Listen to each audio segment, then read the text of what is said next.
Jenkins, Ned Jarrett, Benny Parsons, John Kernan, and Dr. Jerry Punch welcome you back to Bristol International Raceway in the Food City 500 NASCAR Winston Cup race. Out front of the pack is Sterling Marlin, who has gotten one of his 5 laps back. The leader of the race is Dale Jarrett, running in second position. Right behind him is Rusty Wallace, and third is Michael Waltrip. Michael slipped a little bit. Sterling Marlin got by him. At the same time, Dale Jarrett went around him, and Rusty did also. So they pulled away from Michael Waltrip right now. Sterling Marlin seems to have a fast car right now. He's a number of laps down, of course. And he was involved in the crash, backed the car in the wall up in turns 3. And there's a car who seemed to be flying is Rusty Wallace, Miller Genuine Draft Pontiac. Yeah, he made a pit stop during one of our cautions and, of course, relinquished track position because of that, but has fought his way back up through and now is just a few feet behind the leader. You mentioned Bobby Hamilton was out of the race, not knowing if he'd get back in. He has an engine problem, so he will not be back in the race. Still working on Hut Strickland, Harry Gant, Ken Schrader, and the car number 90 of Bobby Hillin. Tight racing back here in the pack. That's Davey Allison. Jeff Gordon runs alongside Ted Musgrave. Kyle Petty is there in the 42, along with Bill Elliott and the 17 of Darrell Waltrip. Bill Elliott is a lap down. Rusty Wallace had lapped him before one of those cautions that come out. Of course, Bill was involved in one of those accidents. Now, Darrell Waltrip, remember, has come up to 14th despite the fact that he started in last position, scratch. In fact, had to take a champion's provisional to get into this race, and is also pitting on the backstretch. Well, I don't know if he had to take that provisional, but by doing that, he allowed another car to start the race. Yeah, he had to take a provisional, right. But he could have taken a regular provision, but as Benny said, he chose to take the champion provision, and that did left. Allow Bobby Labonte and Dick Trickle to be the 2 regular provisions. Exactly. There are the leaders. Dale Jarrett, Rusty Wallace. Well, Rusty has been all over Jarrett here for the last several laps, but Jarrett's been able to hold him off now. Rusty looks on the inside, but can't quite do it. Dale had a good run here last year at this race, didn't he? Well, he finished second. Yeah. In fact, he led for quite a ways, as I remember. Here's your Napa Field summary. Watch for your favorite driver. This is how they were running last lap. We can see how both these cars running in the same tracks. That's what we're calling the groove. Where these cars running, that's the fastest way around the racetrack. And right now, at the early stage of the race, all the cars want to run at that same spot. And that's why it's so difficult for Rusty Wallace to pass Dale Jarrett. Is that Jarrett's using the preferred groove around the track, and he just can't do much with it. You see Dale Earnhardt get by Brett Bodine, and Jeff Bodine followed by his younger brother. And trouble up here. Rick Mast right in front of the leaders as they come off of turn 4. Jarrett and Wallace get by.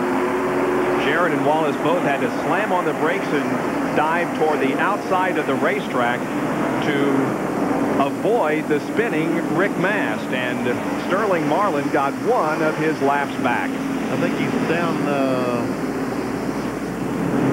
well, it says here that he's down 15 laps.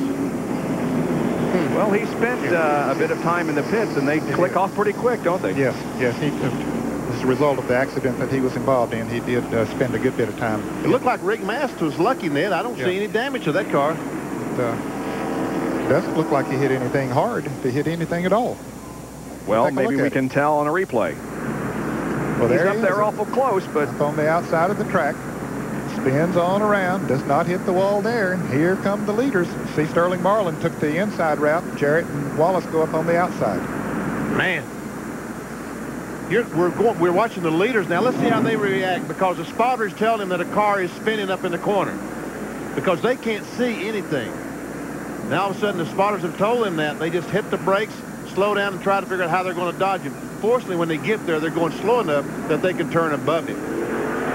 They have to rely on their spotters to be their eyes out there in many, many instances, and there they are, perched high atop the press box here at Bristol.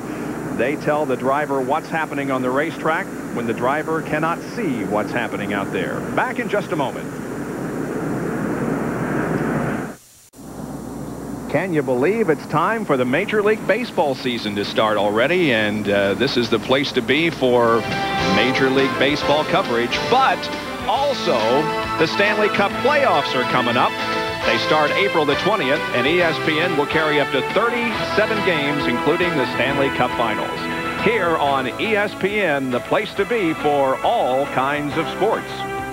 Bob, I tell you, it just doesn't seem right to be talking about baseball and ice skating in the same This is the time of year, though, when you got basketball going on, you got baseball, you got hockey, you got racing, and the only thing not going on is football. And if they had the World League, yeah, we'd be doing that. We'd be doing that. Getting set up for a restart now. And Jeff Gordon's going in the pits on the back straightaway. Just as the cars get set to go green again, Gordon brings the DuPont Chevy in. On the backstretch. It feels like he had a flat tire. I saw him pull down to the inside of the track as he came down the front straightaway. He's throwing water out of the car, some of our spotters have told us. Here's a green flag. We're back to racing with 93 laps completed. Dale Jarrett is still the leader of the race. Rusty Wallace second. Michael Waltrip is third, and then Dale Earnhardt and Jeff Bodine. That's Bill Parsons that Earnhardt's on the outside of the Mannheim Auto Auction Chevrolet. Gordon remains on the backstretch pit. He has lost 2 laps already. The leading rookie contender this year, and was certainly a contender in this race. He has moved up through the field very nicely. Had a good run going last week at Darlington until a crash sidelined him. Mechanical problems are bothering him here at Bristol. Sterling Marlin in the blue and white 8, he made a pit stop. When he made his lap up, he made a pit stop. And under NASCAR rules, lap cars can go to the front. He made a pit stop, got 4 crash tires, and pull right back up to the front of the pack. There you can see that the hood is up on Gordon's car. John Kernan is making his way there, and we'll have a report in just a few minutes, but looks like it could be an overheating problem. Meanwhile, here's a battle for third position as Dale Earnhardt has taken the GM Goodwrench Chevrolet to the inside of Michael Waltrip in the 3rd and 4th turns, and Earnhardt gets the spot. Rusty Wallace, while that was going on, moved around Sterling Marlin, so now he has nothing but about 7 or 8 car lengths between he and Dale Jarrett, and here comes Jeff Bodine. He wants to move into 4th place. Michael goes a little high, doesn't fight him too much, and Jeff Bodine goes around and takes over 4th. So that moves Michael back to 5th, and now Brett Bodine, with whom you are running, or you were there for a while, is running in 6th. Let's go to John Kernan, who's made his way back to Jeff Gordon. Bob, Jeff Gordon's crew has just finished their work for what they've been able to do right now. Ray Evernham and the crew have added water. The car definitely overheating. They pulled some tape off of the front grille, trying to get a little more air into the radiator. Now these guys, you got to give them the Hustle Award this week. That race car is the same car that Jeff had a wreck in and crashed the rear end last Sunday at Darlington. Sunday night, they took it back to the race shop and stripped it. Monday morning, put a new rear clip on it, and Ray told me it was ready to go to the racetrack on Wednesday. Unfortunately, the overheating problem has put him several laps behind. As the action on the racetrack continues, Michael Waltrip continues to lose positions. Brett Bodine, Ernie Irvin, and Ricky Rudd have all moved past. Yeah, Michael has been out there a long time on his tires, much longer than those that are passing him right now. In fact, he stopped at the same time that Dale Jarrett did, and he's about to be passed. Into turn 1, side by side, and Rusty comes out with the lead. Man, I tell you what, Rusty Wallace. I don't know who on this track will be able to race with me. Right now, we haven't found anyone. He is fast. So far, in the first 100 laps, we haven't found anyone that can race with him. This is the same car, by the way, that he ran at Richmond and finished 2nd in. There's Dale Earnhardt.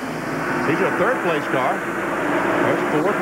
Jeff Bodine, Ernie Irvin, Ricky Rudd, Brett Bodine, Michael Walker, Ernie Irvin.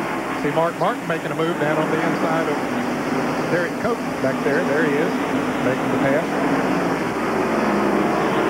Despite the front-end damage on that, here's Jimmy Spencer, and boy, is he moving through this field. He sure is. He's been following Mark Martin. Here comes Kyle Petty. Remember, he's been in the pits. I got a report from the pits that